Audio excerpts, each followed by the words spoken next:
سلام. سلام، چطوری؟ خب من بعداً میبینمت. خداحافظ. خدافظ. سلام. اسم من حمزه است. تموم شد؟ 4 سال پیش تموم شد، وقتی با عشق آشنا شدم.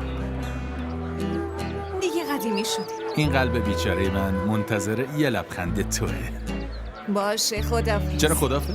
تازه هم دیدم. چند دقیقه دیگه. 4 سال هر روز میبینمت. از دیدنت خسته شدم.